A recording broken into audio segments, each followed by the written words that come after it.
we gather here once more for the 10th time, not merely to sit in one of our typical hearings, in order to file one of our usual committee reports, but for something far greater. We have convened again because we cannot and we must not lose sight of the purpose that drives us, the pursuit of justice for the victims of illegal drugs, for the victims of pogos, and for the victims of extrajudicial killings. To help remind us of why we dedicate so much of our time to this task, I ask you to remember the name of Kian de los Santos, that young man, that minor, whose life was tragically cut short by a bullet fired in the dark. We are here today for Kian and for the countless innocents like him who died in the name of a misguided, bloody war on drugs. To our people and to everyone here, I say enough. Enough with the gaslighting. Enough with the distractions. Enough with the squid tactics. We cannot be knocked off course by words meant to confuse or mislead. At this point, there is one voice we must focus on, one that was used under oath in the halls of the Senate.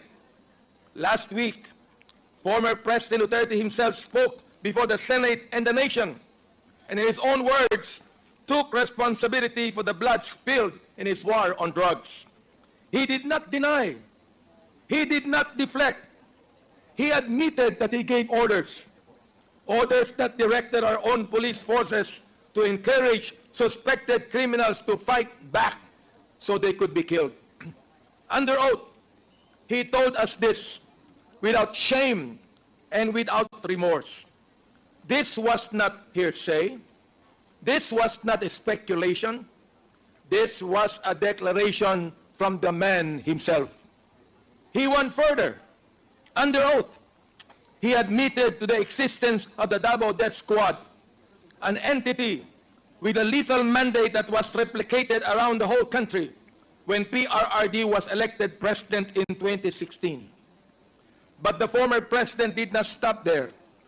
He pointed his finger at a sitting senator, a member of our very government, and named him a part of the DDS, not a Duterte defending senator, no, but a member of the notorious Davao Death Squad. Ano ang sinabi ni PRRD? And I quote, yung isang senador, yang nakaupo dyan, si Senator De La Rosa, Death Squad rin yan. End of quote. And now comes this familiar refrain. It was all a joke. Biro lamang daw.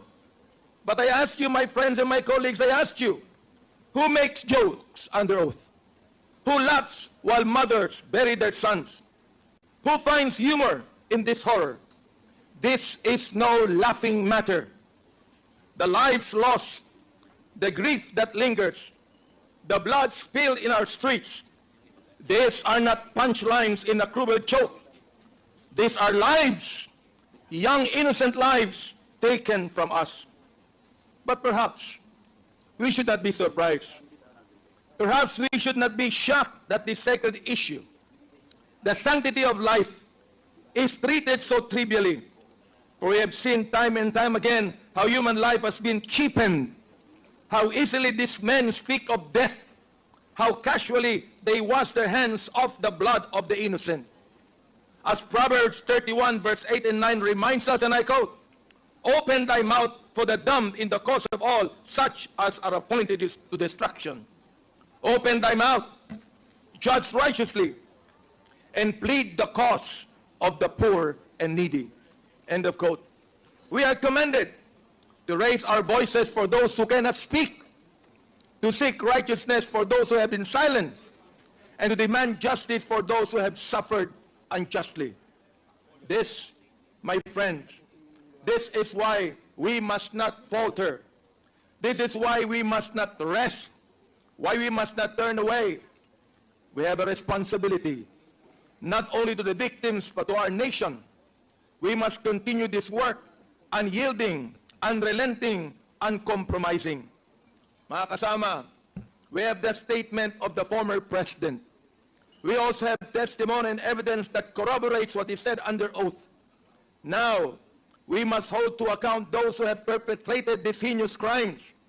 Now we must ensure that the cries of the oppressed are not drowned out by laughter, that the dignity of human life is restored, and that no one, no matter how powerful, is above the law. And as we press forward, let us remember this. We do not stand here alone. We stand with Kian. We stand with his family. We stand with a 3-year-old killed by a stray bullet in Cebu.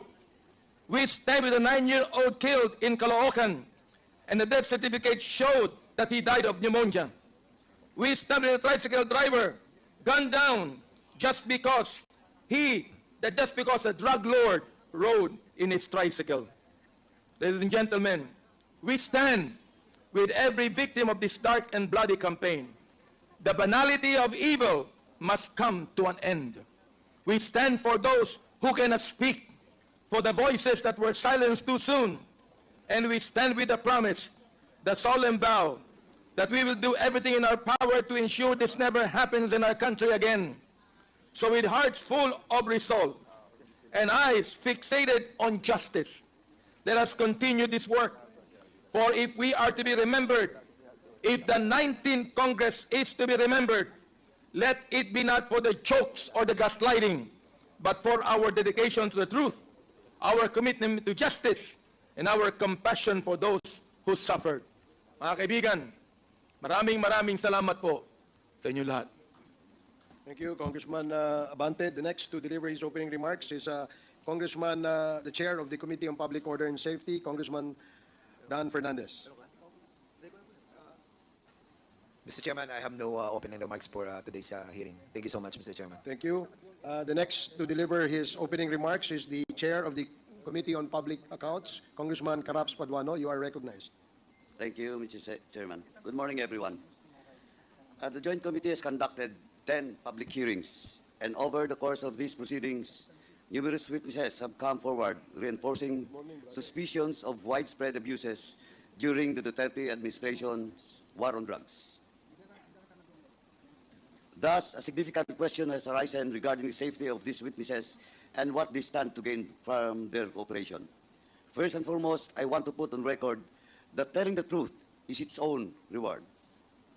There is inherent value in honesty because it upholds personal integrity, contributes to justice, and fosters trust. By coming forward, these witnesses contribute to uncovering the realities of past actions and ensuring accountability.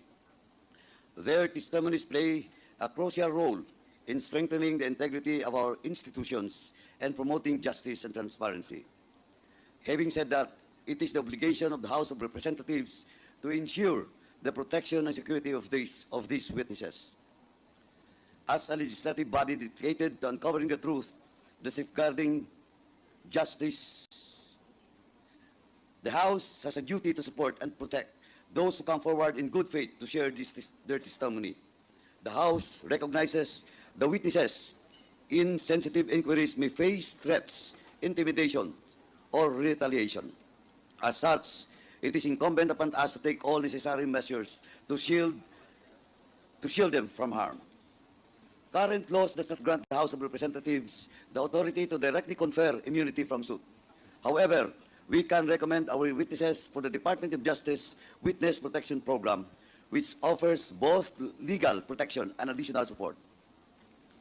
By making this recommendation, we can ensure that witnesses who provide vital information are shielded from prosecution related to their testimonies, in line with the provisions of Republic Act number 6981. This action requires the consent of the witnesses and approval of our Speaker. In addition, we may consider the option of granting protective custody to ensure the physical safety of the resource persons who may be at risk due to their involvement in this investigation. While protective custody does not provide immunity from legal actions, it is an established measure that can provide immediate security during the course of our proceedings. Both actions will require a collective decision from the members of the Joint Committee. This ensures that we act transparently and uphold the principles of democracy. Mr. Chairman, Before we proceed with the continuation of our inquiry, this representation would like to put on record and address certain critical concerns relative to the conduct of the parallel inquiry of the Senate Blue Ribbon Subcommittee on the drug war implemented during the previous administration on October 28, 2024. To set things into clear perspective, this representation fully recognizes the authority of the Senate to investigate the details of the implementation of the drug war, as both chambers of Congress are constitutionally permitted to conduct inquiries in aid of legislation in accordance with our duly published rules. However, while the authority of the Senate will never be put into question, what is particularly concerning is the seeming disregard for proper courtesy and lack of impartiality by a member of the subcommittee. In particular, I am referring to the actions of Senator Ronaldo Bato de la Rosa. Allow me to discuss this detail, Mr. Chairman. Senator Bato de la Rosa action of participating as a member in a proceeding where he is named as one of the individuals involved in the implementation of drug war did not produce meaningful results, but rather cast doubts on the integrity of the whole process. In fact, prior to the hearing of the Blue Ribbon Committee, Senator De La Rosa even insisted that the investigation should be heard by his own committee. This action of a sitting member of Congress not only demonstrates disregard to existing rules and processes, but also undermines the integrity of the institution that he is bound to respect. Kung sa simula pa lamang ay gumamit na siya ng impluensya, ano pa ang aasahan natin sa kanya sa mga gaganapin nilang pagdinig? He was the PNP chief when the previous implementation introduced the war on drugs. He also admitted that there were killings attributed to the war because of alleged cases of nanlaban. In short, he was not only involved, but was in fact one of the figureheads of the campaign during its inception. Hence, he should have been mindful that his presence in the hearing as a member of the panel would compromise, if not invalidate, the whole proceeding. Hindi naman pwedeng ikaw ang mag-imbestiga sa iyong sarili. Clearly, this is conflict of interest on his part. At the very least, he should have inhibited from the proceedings and instead offered himself as a resource person so as not to influence and intimidate the other guests. Unfortunately, the Honorable Senator failed to observe this. Even after the hearing, Senator Bato continued to conduct himself in a manner contrary to what is expected from a member of Congress. Asked about his comment on whether he was part of the Davao hit squad, whose existence was confirmed under oath by former President Duterte during the subcommittee hearing, Senator De La Rosa downplayed the same, claiming that the former president was just joking and there was no death squad to speak of. Now begs the question, why would the committee member defend and even interpret a clear statement made by a resource person in a congressional hearing? The confirmation by the former president needed no interpretation, much less from a member of the panel who investigated the same.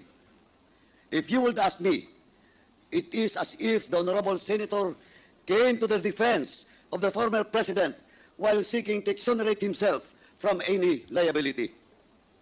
This is further highlighted by his recent statement that he will be objecting any action of the Senate regarding the submission of records to the ICC.